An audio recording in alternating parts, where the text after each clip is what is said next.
We all worry about money. Everybody's concerned about money, but we are going to show you step by step how you can be mindful about your money. We're going to go into Beat Saber, and we're going to talk about the beat of saving some money.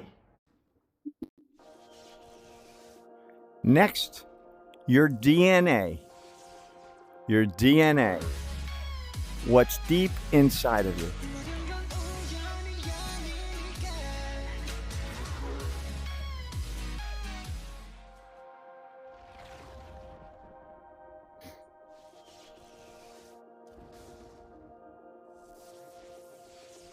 Alexa, stop. That is DNA. I hope you heard that explanation. But your DNA probably includes being a pat rack. And you don't consider yourself a pat rack, perhaps. But take everything that you have purchased, everything you thought defined your DNA, take it all. Put it in the middle of a room or something. I'm not an expert on that stuff. Other than life, although I've had a lot of years doing it, and lay it all out there, all the things you haven't used.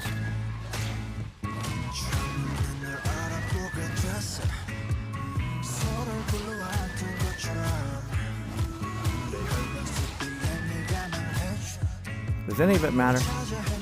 Some does. Some is a prerequisite to life, for your profession. And if you need it from a practical standpoint, you have to decide that. But if you take inventory of everything you've purchased and justified in your mind, all the money you've spent that could be sitting in your bank account. Because in a minute we're going to talk about what I'll call the cost of money. The cost. Right now I'm talking about the burden of possessions. And do not get me wrong, I have so much stuff I've accumulated. I'm as guilty as anybody, and I don't wear makeup, and I don't wear fancy clothes. I don't do any of that, and still I have stuff.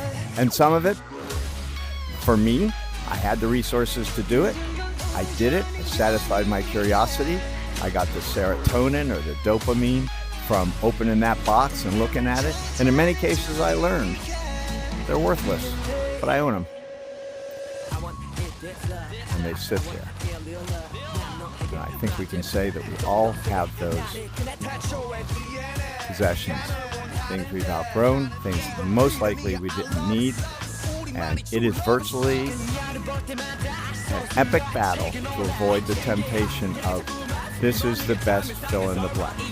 Millionaires are telling you this is the best fill in the blank, and it may be the best use of their, so that would be Bodhi, not Bowie, best use of their, Buat.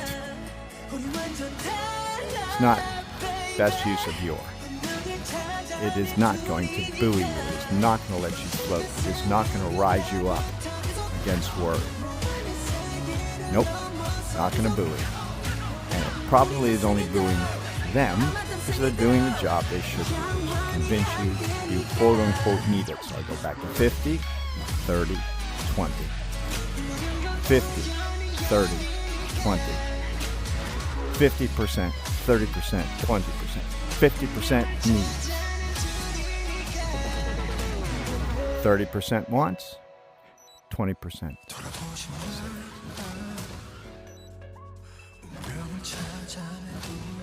Next up, now that we've talked about rewiring your mind and recognizing the burden of ownership, I'm going to talk about how you're hurting your family. That sounds so drastic. Hopefully that gets edited out or softened, but maybe you're more motivated by recognizing, I'm going to use the word burden. Again, that's heavy, which I mean on purpose as a double entendre. The burden of heavy accumulation of stuff. We'll get into that next. How is that affecting the people you love?